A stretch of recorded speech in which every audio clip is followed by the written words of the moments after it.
Hello and welcome to another BG Bio. I'm Caleb, or Duban as I'm known in the Discord server, and I will be doing my best this evening to be the hostess with the mostest.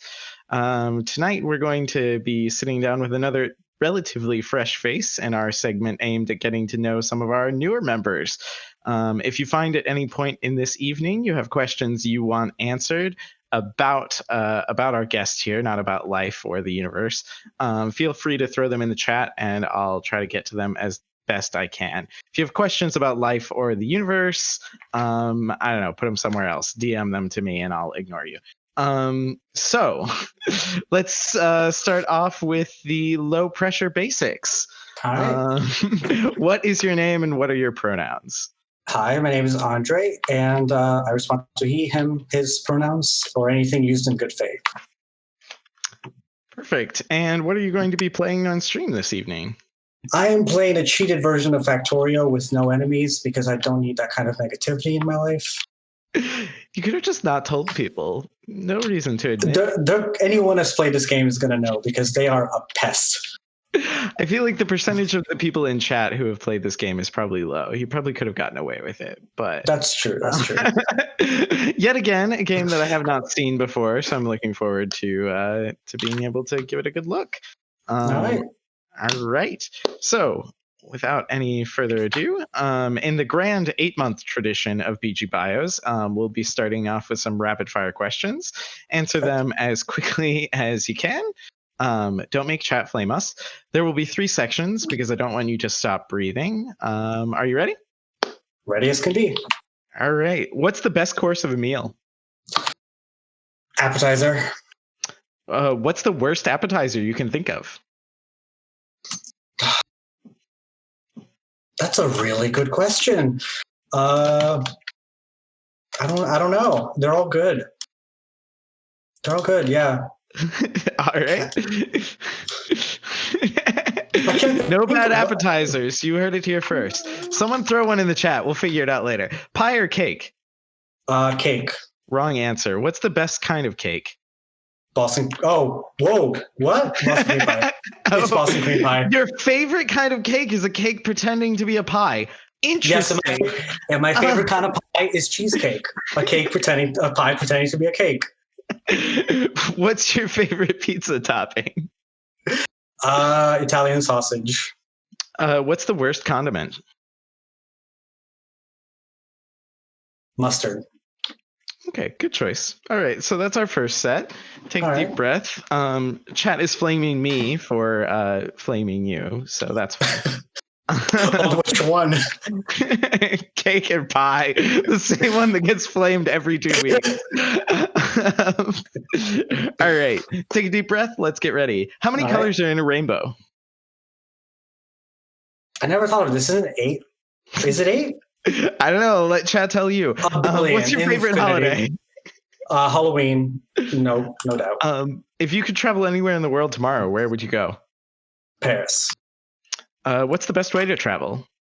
Driving. In the US, driving. Sure. What meme best describes you? This is fine. The dog sitting in the fire. Which is better, wood floors or carpet? In the bathroom, carpet. Just joking. Okay. It's wood. In a carpeted bathroom. I feel like this is the Johnny effect, where you're just trying to be controversial for the perhaps. I plead the fifth on that one. Also, I do want to say anyone in the chat telling me happy birthday or saying good morning will get banned. Okay, moving forward.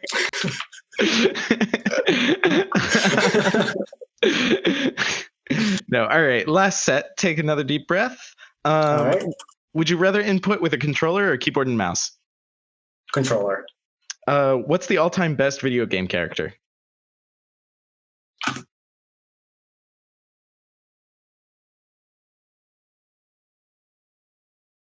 Link?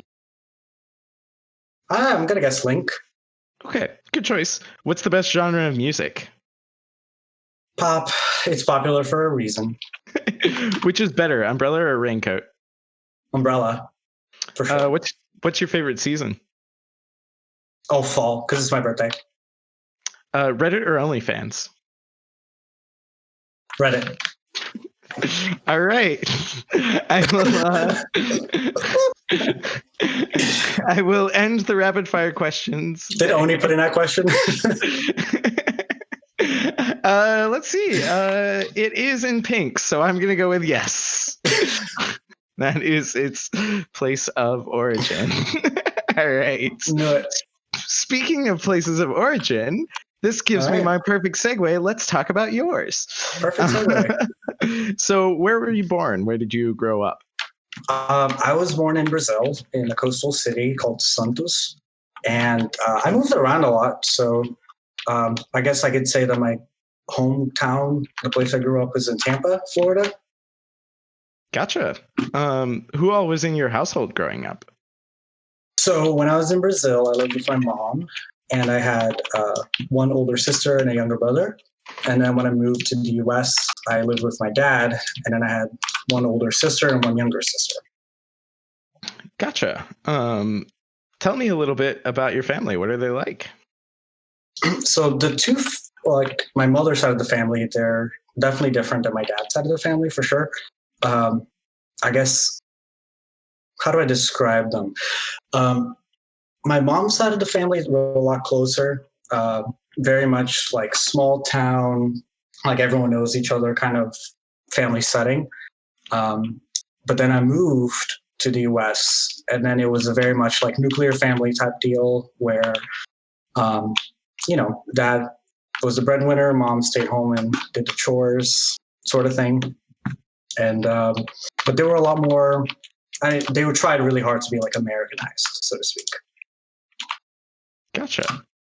Can you tell me about where you went to elementary, middle, and high school? Was that all in Tampa or different places?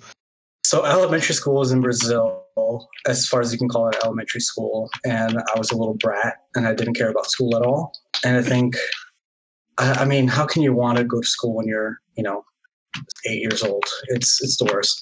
And then I think moving to the US, suddenly I wanted to go to school. I don't know what it is. I think it's maybe change of setting, or the fact that it was like exciting and new, because I had to learn English all of a sudden, and I was in a completely different setting. And I went to elementary school for like an extra half year. Then in middle school, because I passed the FCAT, like the Florida Comprehensive Assessment Test, with like really good scores, despite like just learning English. They put me in a magnet school, which it's a very badly disguised attempt to integrate the schools and to raise property values. But essentially, I was really far away from home. Like I had to take a bus at 4:30 in the morning, and I wouldn't come home till like 5:30 in the afternoon. It was awful. And that's when I like dropped out. I was like, I can't do this anymore. It sucks. And in high school, I went to like a regular school because I couldn't do that commute sort of deal anymore. Sure. And that's when I was like, I loved it all over again. It was like I was involved in everything. I was in sports. I was in orchestra. I was in 15 different clubs. So I was like, grades were good, AP classes. I was having fun, so to speak. Gotcha. I kind of miss it still. Sure. Did you do any extracurriculars? How did you spend your free time? Oh, I had no free time. It was great. So I was in orchestra. I played the cello. And that took up a lot of my like weekends practicing. I was in a swim team, so every day after school in the fall until December, I would be swimming for an extra hour and a half after school. Meets every Wednesday, and a couple in the weekends. I was also in French and engineering and like this science honors thing, which is just a way to get kids more involved in science. And what else? Oh yeah, I was in SWAT, which is Students Working Against Tobacco. So we'd go up to like city councils and county councils and get them to pass ordinances that try to help stop advertising for tobacco products. Which looking back was like, this is nice, but it's not really doing anything, because all it did was like oh, you can't put advertisements for tobacco products below the waist. Like anything too low where a kid could see it. Like, got it.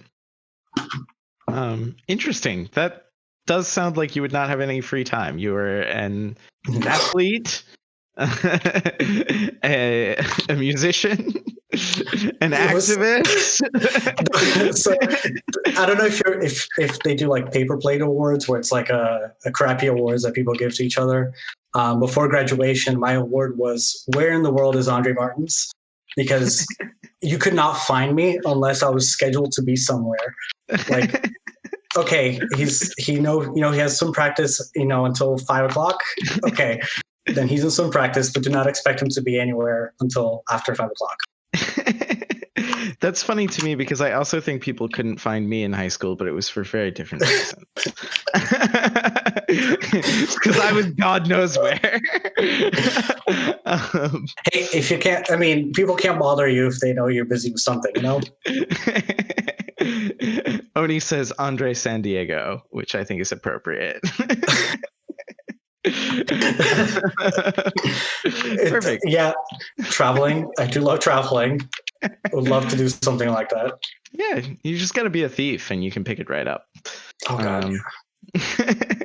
So what came after high school for you? So after high school, and I'm not even joking, the day after I graduated, I moved up to Connecticut to live with my older sister. And at the time, I was undocumented still. There was like a whole nonsense with my lawyers, and I essentially became illegal when I was in like middle school. My parents didn't tell me until high school. So, after high school, I couldn't go to college. And it was kind of sad, but at the same time, looking back, it was kind of helpful because it gave me like a year and a half where I kind of decided what I wanted to do. And then I was working like under the table as a painter, construction worker, in kitchens, like all kinds of odd jobs. And then when DACA passed, which was like in 2012, I think it was, I was like, okay, cool. I can stop and think like, what do I want to do with my life? What do I like? Well, I like science. I like helping people. I don't like research. And I started working at a pharmacy, and that has been my life since, and I was like 19 or 20. Gotcha. What do you do at the pharmacy? I'm a drug dealer, licensed by the government to make drugs, and I'm not even joking. Like one of the drugs that I put on the offer letter.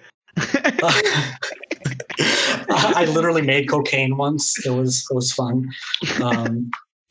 Yeah, and on multiple occasions I have dispensed like cannabinoids, which is it's always like a fun way of saying like, oh yeah, I'm a drug dealer. I deal with drugs. Gotcha. So you've been doing that for many years now. Has it been at the same place, or did you do it in Connecticut and then come here? What sort of happened? So I was really stupid when I was younger, and I think it was in like 2016, and that was an awful year all around for obvious reasons. But I decided like, oh, I need to go back to Florida. I had broken up with my boyfriend. I was like, oh, the cold. Oh, my nostrils, like they're running all the time. Oh, I need to go back to Florida. And that was the worst mistake of my life. But I did the same thing there. I was like, hospital. I worked at CVS for a little bit. I worked in, I actually worked at McDonald's for a bit for like extra cash because, you can't pay the bills on a pharmacy tech's salary. And then I came back, and at this point I was like, okay, no, I need to go back. I don't want to go back to Connecticut. I think if you've been to Connecticut, you would understand that sentiment. And I wanted to be closer to, like, I love Boston, from the get-go. I had some connections up here in Worcester, so I moved up to Worcester first, then Boston. Gotcha. That makes sense. Why did you, what made you want to come to Boston? Why that specifically? I wanted to be in a bigger city, and not that I dislike New York, but I didn't see myself being in New York, if that made any sense. Sure. And when I was living in Worcester, like I liked it there, but I don't know. I felt like drawn to Boston for some reason. I still can't put it into words, but it just feels like home, especially now that I live in the Boston area. It feels like home to me. It feels like where I should be. Sure. Not to be cheesy or anything, but cheesy is allowed. Sentimental is allowed. That's what PG bios are for. So you are still working as a pharmacy tech now, right? That's what you're okay. What's next for you? What do you have planned for the future? So, I mean, I still want to keep working as a pharmacy tech, especially after COVID. Turns out pharmacy techs do a lot more stuff now, and the government's recognizing that. Like they just passed legislation that allows us to vaccinate patients.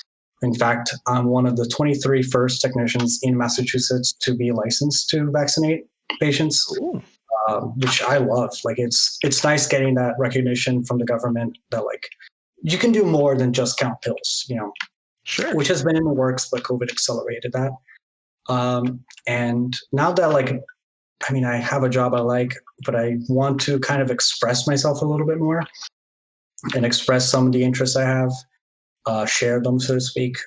So one of the things that I'm doing is I'm planning for a road trip, which I mean, it's what I wanted to do for myself, but also because I really want to like film it and share kind of how crazy and bizarre and like beautiful this country is, which is something that I've been fascinated by since I moved here, you know. So I'm filming it. I'm gonna hopefully release a series of videos all throughout next year, kind of sharing the experience and sharing the places that I go. Gotcha. That makes sense. That was actually my next question, so that's the perfect lead. I was going to say, as the viewers at home who are server regulars are probably going to be aware, you do have that trip plan. So I'm glad that you. I can't shut up about it. That's good. I mean, passion is important. I think that's a positive trait. Can you tell me a little bit about where you're going? What's the route? So, I mean, for those of you that are comfortable with maps. I'm essentially going due east to like straight first to the Rockies, then up to Seattle, down to California, zigzagging all the way. From California east to New Mexico, because there's one place that opens only twice a year. It's a military base, and it's where the first nuclear bomb dropped. And I'm planning everything for that to be the linchpin. Everything centered around that. And then up to Colorado, then west through Utah, like all the national parks there, then back down to Texas, down to Florida to spend some time with my family, then zigzag through the Appalachian Mountains. Cool. I am noted for enjoying the Appalachians because it's in my blood. I mean, God, West Virginia, like people joke about it, and West Virginia does have, a reputation for being like, poor, but I mean, Appalachia is just beautiful. It really is beautiful. Indeed. I agree wholeheartedly. I would hope so. Well, not everyone can admit where they're from is beautiful, even if it is. No, let me tell you, West Virginia, like I've driven through it a couple times because I did date someone that was from Kentucky, Ashland. I don't know if you're familiar with that area, Kentucky. Vaguely, very vaguely. Yeah, so we've driven through it. Yeah, it's just so nice. The mountains there are beautiful. Yeah, indeed. Country roads take me home. So are you vlogging all of this? Or are you trying to do more like instructional content, or what's the vision? So I do want to vlog about it only because there are some things that like if I'm going to be vlogging about Yellowstone, I want to show people that like, I'm sorry guys, this is a bit like it has been very much commercialized to the point where it's akin to a Disney vacation for most people. It is full of tourists. Be prepared for that. But I do want it to be a little bit more educational. I want to show, because there's a lot of very bizarre and unique stories related to a lot of places. So the last thing I want to do is just go, oh, yeah, I went to LA. This is the hotel I stayed. I went to this restaurant. It was really nice. Which, I mean, to each their own. It can be enjoyable content, but that seems just so like, I don't want to say vapid, but it seems very like, why did you go to LA? Like, what is it about LA that drew you to that place? Is it Hollywood? Fine, that's great. I'm happy for you. But like, did you know, like, are you aware of the TMZ? Like, why it's called the TMZ? Like, are you aware that a guy in San Francisco called himself an emperor for years, and the city just rolled with it? Are you familiar that we just accidentally flooded this basin and we created a large indoor, like inland lake, inland sea, so to speak, and created like a toxic vat of waste? Like, are you guys like? There's so much more exciting things than just. I went to this restaurant, which I mean, it's fun too. That's a fun way of travel, but Sure. there's also some really weird things I want to share because those weird things is what draws me to those places. Sure. No, that's really cool. So, while we're talking about this, do you have a YouTube channel that you can plug in here? Yes, I made 2 videos so far. It's called Our Weird America, and there are 2 videos, and they're a cry for help.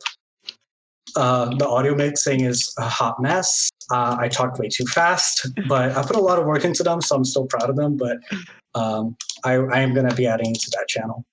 Okay, so you said it's Our Weird America? Yeah. Okay, cool. So everyone now's your chance to go flick over in another tab. Yeah. Oh, someone linked it. Thank you so much, Matt. Thank you for doing that. I should have. That was you.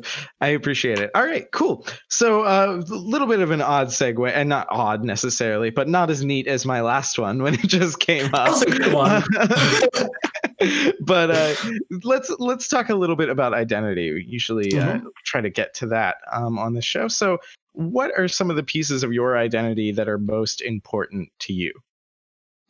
So for me, I had like a bit of a hard time finding my identity for a while because as an immigrant, not that I didn't feel at home with the rest of the immigrants around me, but a lot of the immigration, like especially when you talk about immigration in the U.S., it tends to be about Latin America in the context of Spanish speakers, and I'd never really felt like I was part of that crowd because I don't speak Spanish. I pretend to, but I don't.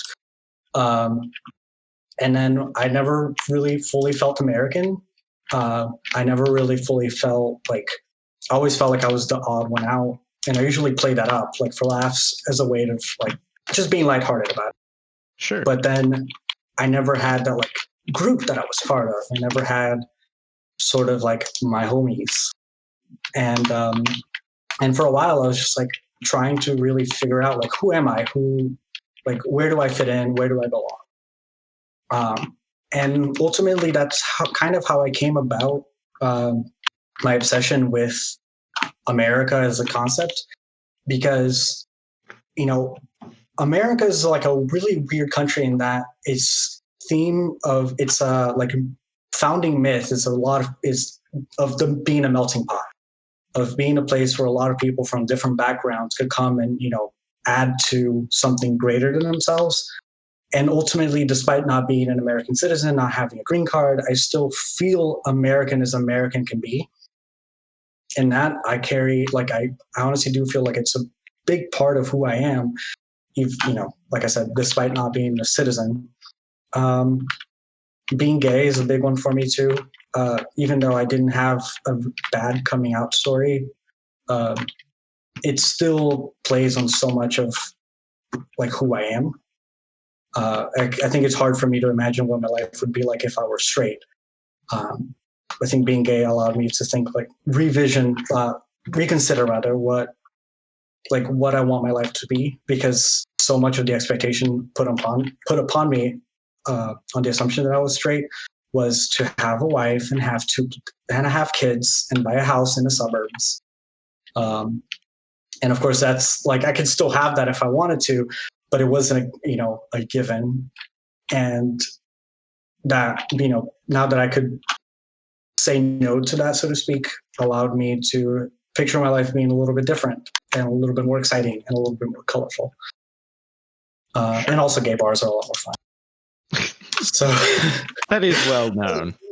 Yeah. And ultimately, I mean, also being Brazilian, that's sure. In the United States, it's unique enough that, and it gives me some, it changes my life a little bit. It makes my life a little bit different. Brazil is a very colorful country.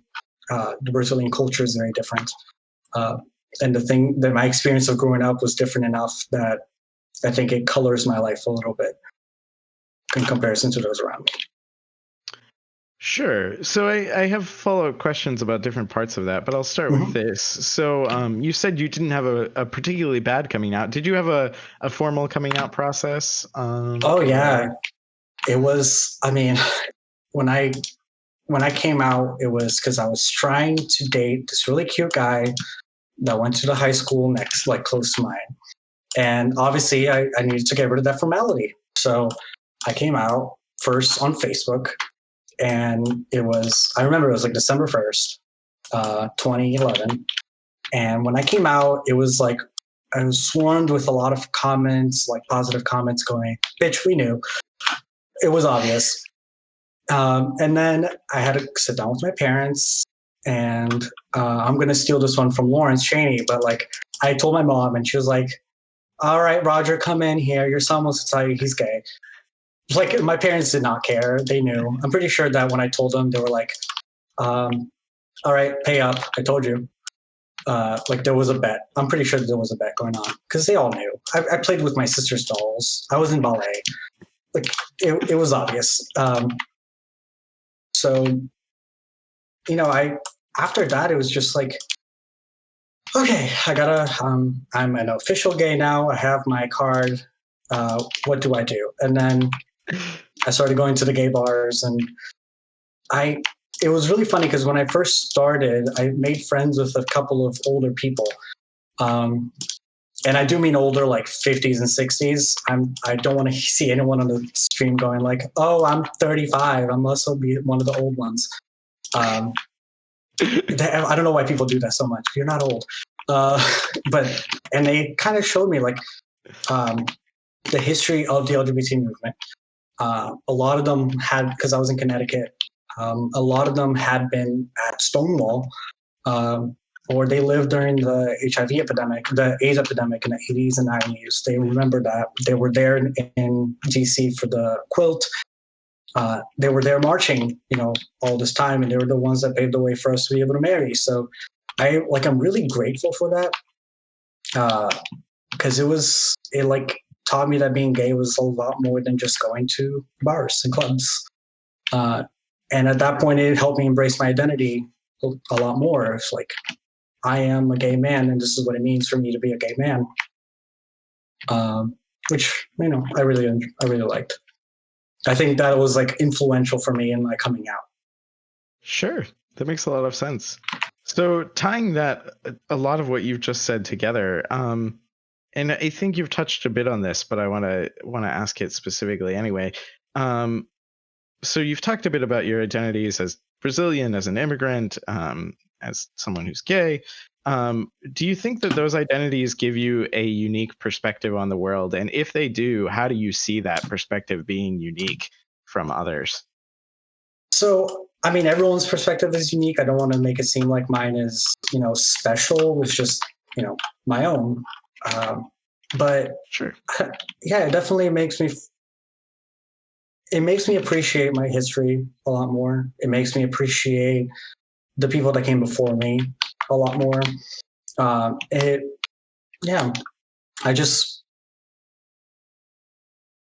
I feel like I see the world with like a sense of wonder because of it. Because it helped, like, even though I do see myself as an American, for a while I was an outsider.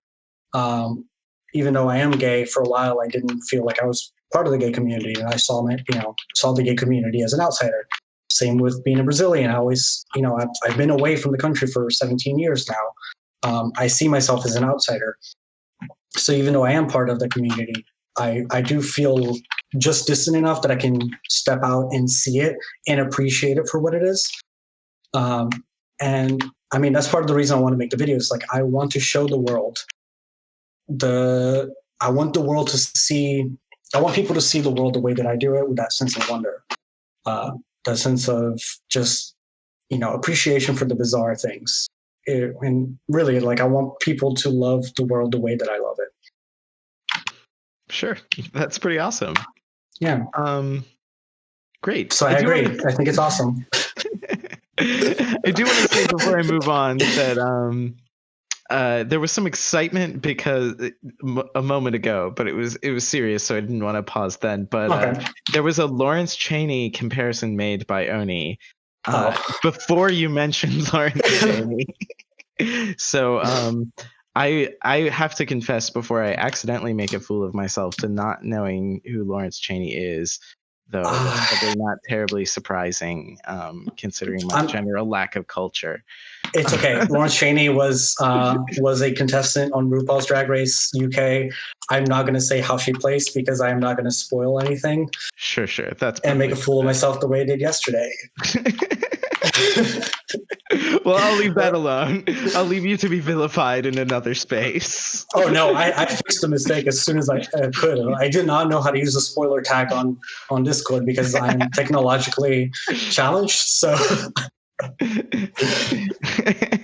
there's a I did the equivalent of like walking outside of Sixth Sense when it was showing on theaters and going, "Can you believe he was dead the entire time?" That level of no awareness. That's all that it was. Fair enough. All right. So what has your experience been like with community in your life? Have you found it easy to participate in community, or have there been difficulties? So no, I never really felt like I was part of any community. I think even though community is a big part of identity, for a while I always kind of embraced the identity personally. I didn't really make myself part of the community in order to reinforce my identity. So I don't know. It's also since I moved a lot, it was really difficult for me to go, okay, this is my group of people. This is my place. This is where I belong. I need to contribute back to it, which I think is a bit of a shortcoming, or has been a bit of a shortcoming. Something that I was hopeful to change in my life. I don't know. I would like to, and I think especially now that I'm in Boston, I want to put my roots down here. This is where I want to be. I can actually, make this my community, which is part of the reason why I looked out for this group. Like I was trying to find a place where, like, of like-minded individuals, but where I can contribute a little bit more. Where I first didn't feel like an outsider, or at least if I had any differences, they were seen as unique traits rather than shortcomings, and where I can add to it, where I can feel like I'm contributing to it. Sure. I think I speak on behalf of the community by saying that we're glad to have you. On Thanks. that note, I don't think anyone in chat will disagree with me. I assume we'll get agreements rolling in wildly. I hope you don't. Headness says no, piss off. But otherwise, everyone is affirming. No. So perfect. So that gives me the perfect pivot. I like to talk a little bit with people about Boston Gaymers itself. Mm-hmm. So about how long have you been part of BG now? Oh man, I'm sure you know better than I do when I joined. I actually didn't look this one up. I'm finally unprepared. Someone finally caught me without the answer to my own question. I want to say, because I just moved to Quincy in June. I remember, I don't know. I remember because I didn't know how to use Discord when I first joined. Still don't. So it was recent. I want to say like October or November. Okay. So like 4 or 5 months. Yeah. Cool. Fair enough. I also did not know how to use Discord when I joined Boston Gamers, and now I'm somehow one of the resident experts. So just keep doing it and it will start making sense all of a sudden. I will. I'll message you good morning every day. You and everybody else. So do you have any favorite things you like to do with BG? Any events or any particular activities outside of saying good morning at 4 p.m.? So I haven't been on long enough because of the pandemic, but I mean, I would love to have like a Eurovision watch party. Now that I actually live somewhere where I can host events, I would love to have, be able to host an event, have people over, have a gay old time, literally. And but ultimately for now, I'm really happy just watching RuPaul's Drag Race every now and then. just chatting with people, not just saying good morning at 4 p.m. Reasonable. And then I like to ask, because when I first started this show, I was talking to server leaders when I asked this question, but then I started enjoying asking it to newer members as well. As BG moves forward, do you think there's anything that you'd like to see as far as growth or change go? So I haven't been on long enough, and I haven't seen how it's like without a pandemic. So Sure. it's kind of hard to make that call. But I mean, it would be nice if people were out later at night. But that's not the server's fault. It's just I work evenings. I don't get home till midnight. So it's I'm a late night drug dealer, and it would be nice actually. I want to hang out with you guys a little bit more. It'd be nice to do that, but we'll have to wait until the pandemic's over for that. Sure. Yeah, definitely. There was I will say there were a lot fewer members back before the pandemic, and we met up, I don't know, there were probably a group of us, like not huge, but probably like 2 or 3 times a week. There was like one big event a month. So there's a lot of chances to see people in person once we don't have to deal with COVID. Yeah. So that's something to look forward to. I'm glad. Watch, everything is going to start the second I leave on my road trip. Well, yeah, you're coming back eventually, right? Yeah, 3 months. It will be here when you get home. When I'm going to be sitting there, like in the middle of nowhere, in like, East Jesus nowhere in Wyoming, going, "Oh, damn, I missed it." Oh, but so let's chat a bit about what you do in your spare time. I don't know what accent was going on that spare there, but it's not mine. Was that an Appalachian accent I've never heard? It is not. If you want to hear an Appalachian accent, just join the D&D one shot sometime, because my character for that has one. Nice. I will not be doing one on Twitch, however. So what have you been watching on TV recently? Do you have any particular favorites? So I used to be on the high horse of I don't really watch TV, but then my boyfriend started putting on TV while I'm cooking or cleaning, and now I am watching The Nanny. We watched Bob's Burgers, Broad City. That was a fun one. There was another one. I swear I'm missing it. Oh, United States of Terror. What a weird show. It's a really weird show, but it's a fun one. I'm not familiar with that one. What's it about? It's about a woman who has multiple personality disorder or dissociative identity disorder, but she has a very specific, she doesn't have covert dissociative identity disorder, so her personalities are a lot more dramatic than most people with the same condition. So take that with a grain of salt if you're going to watch it. It's a good show. It's interesting. It's just very strange, I think is how I put it. Gotcha. Kara asks in chat, what is your favorite color? Blue. I know behind me everything is black and I'm wearing black, and gray and black seems to be the running theme. I just like living in an IKEA showroom. So my actual favorite color is blue. Gotcha. Very nice. Kara says that they're the same way. It's just so much easier to have black matches. Dude, that makes a lot of sense. There was some mention at the beginning in chat about your monochrome bed. So, but, people will talk about anything. Oh, Oni asks, what shade of blue? Navy blue. Navy blue. I am. No, I like turquoise. Oh my.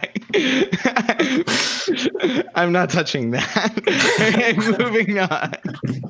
I'm from Florida. I'm allowed to.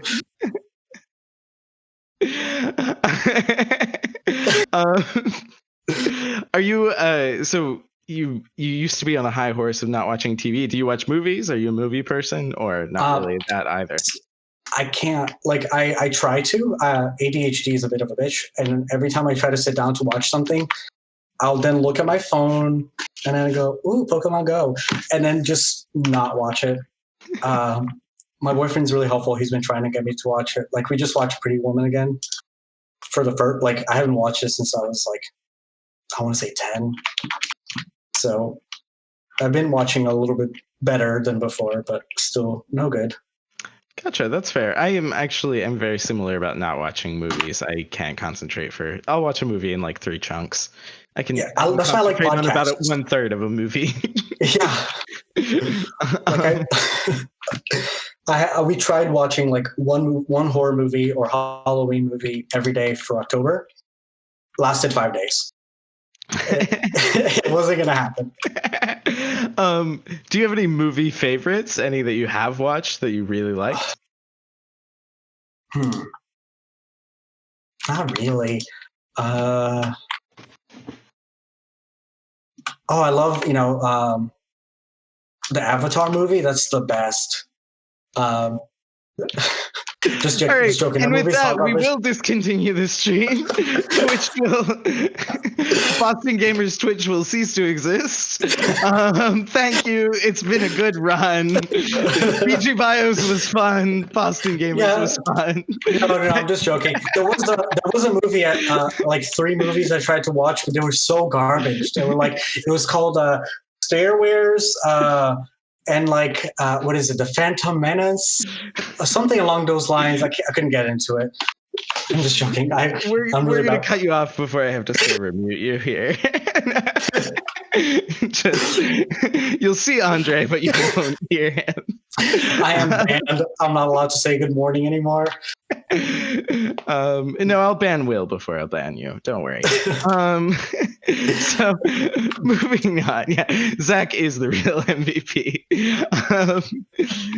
So as a budding YouTuber yourself, do you have any favorite YouTube channels or any favorite YouTube content? Yes, for sure. This is why I can't be on a high horse about movies, because I watch so much YouTube. I think actually I'll recommend one of them because he's kind of the reason I'm doing the YouTube videos the way that I'm doing it, which is Noah Caldwell Gervais. And I like to describe him as the kind of YouTuber that is a college professor talking about his favorite subject with a kind of cadence that makes you want to enjoy it as well. And he does like long form critiques of video games. But he did go on a trip to the real world locations of the Fallout games because he loves Fallout. And that's how I kind of got started in wanting to make the YouTube videos the way that I did.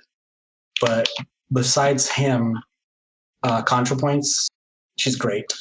Sure. So is PhilosophyTube. CGP Grey, the man's been doing it for 10 years, like somehow. I admire him for that. Who else? I'm very fond of CGP Grey. He's great. He's great. His comedy is just gets right to me every time. If I had to make a ringtone, it would be of him going in his pirate video because it caught me off guard.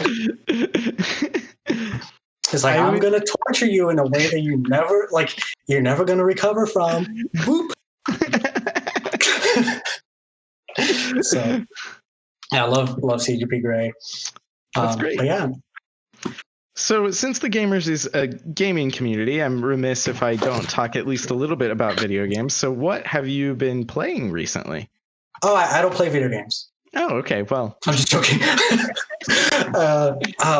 I've been obsessed with Age of Calamity, Hyrule Warriors, Breath of the Wild, Hades. I love Supergiant games. I love the way that they tell a story. Even though that game does get a little bit grindy in the end game. Still fun. Who else? I actually have a collection of like old Xbox games that I refuse to throw away. And I will go through them like over and over again. Like Borderlands, Fallout, what's the other one? BioShock. Even though that game, I've beat it so many times that I know the twist, it still catches me every time. It's just so well made. Yeah, that's good. What do you think goes into making a great video game? What are the elements that have to be there for you to like it? Story, for sure. I think, Age of Calamity, the story is very cookie cutter, but that game is saved by the mechanics. I think the gameplay feels good to play. But usually a good story, or I think, to sound very snobby, any game that doesn't have ludonarrative dissonance, which is a fancy way of saying that the game doesn't break, like the gameplay doesn't break with the story. A good example of this is like the Metro series, where your currency is bullets, which is ingenious, because it does make sense in the world that they would be using bullets as currency, and it actually adds a little pressure where you have to think to yourself, do I want to buy this, or am I going to need that ammo in the future? But yeah, a good story and good gameplay is key. Gotcha. Makes good sense. Do you have any favorite, or do you have a favorite dish or favorite dishes as far as food goes? Key lime pie, gator bites. I'll eat gator bites. I think this is the Florida in me. I just love gators. What else? Not entirely sure I'm clear on what a gator bite is. Exactly what it sounds like. It is gator meat fried. Okay. And it is delicious. I hate to say the expression because it's so cliche, but it tastes like chicken. It's very much like chicken. It's like, but a little bit closer to fish at the same time. It's really good. Gotcha. Interesting. Where would you recommend that our audience tonight go to procure gator bites? Or Florida. okay. Great place. I mean, it's a great place to visit. Don't ever live there, but if you do go to Florida, almost every restaurant will have gator bites, especially like the seaside ones. Sure. Also, key lime pie. All key lime pie is good, but until you've had key lime pie from Key West, oh man, it's so different. It's so much better. That does make sense. Yeah, I mean, obviously, but key lime pie is delicious. Sure. Those are two very Florida dishes, I suppose, to pick, which makes sense. I just have to add moonshine and then, a gun, and then it's very Florida. just imagine a very nice dinner made, candles lit, and on the table before you are gator bites, key lime pie, and a gun. and a gun. Like I joke about it because it is, I'm from there to an extent, but that state, every stereotype you've ever thought about that state is true. It is like, that state is insane. I love it. It's great. I love going back, love visiting my family, but that state is insane. Gotcha. Great. Have you found any time to read recently? Is that something you spend your time doing? So if movies are difficult, can you imagine books? But I did for a while when I was taking a T to work. I did get into the Wild, which, if you're not familiar with the story, basically a guy, from a very well-off family, cuts off all his credit cards, cuts off contact with his family, and then goes hitchhiking across the U.S. with the goal ultimately to end up in Alaska and live off the land. I think if you have that kind of wanderlust where you want to travel, that book is dangerous. But I did feel a little bit of inspiration where I was like, that level of freedom is, I don't know, I itch for it as well.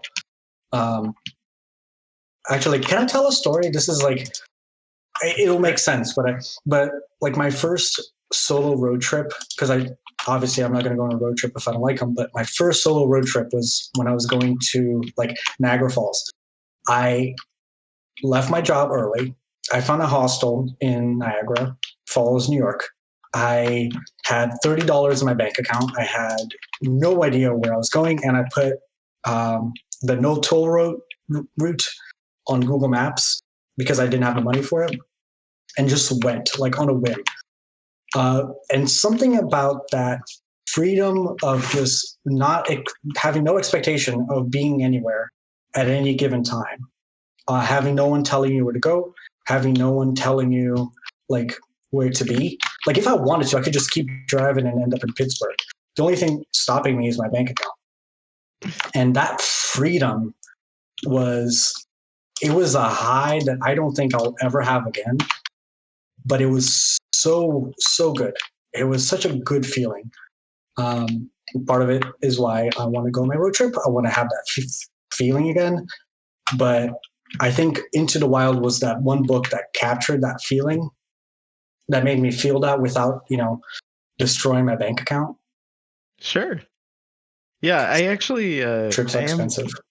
I am familiar with that book. I think it is a popular read for people to live vicariously through him if they have wanderlust. Yeah. So. But you won't see me going to Alaska anytime soon. And if you are thinking of making a pilgrimage, don't. They took away the bus. Gotcha. That doesn't surprise me. Interesting. No, I think like 3 people died trying to get in there. Oh wow, I had no clue about that.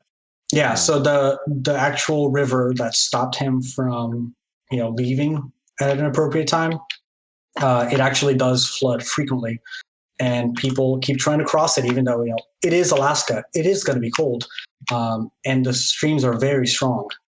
They keep trying it, and then sure.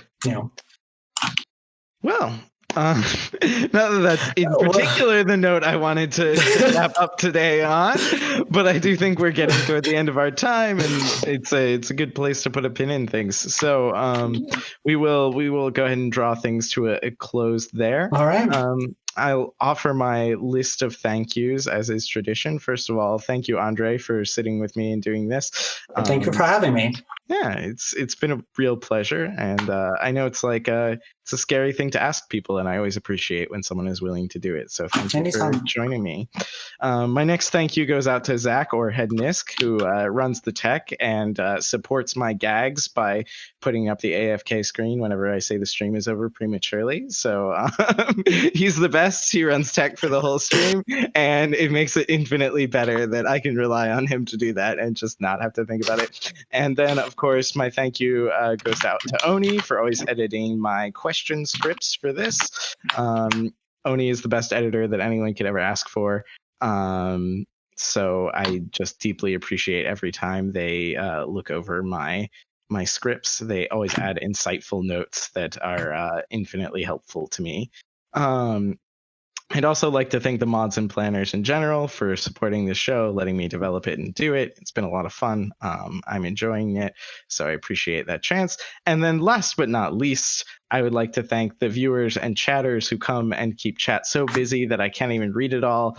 It's a lot of fun for me that happens. If I missed anything, I'm sorry. I love you all. Thank you for coming tonight. Thank you for watching.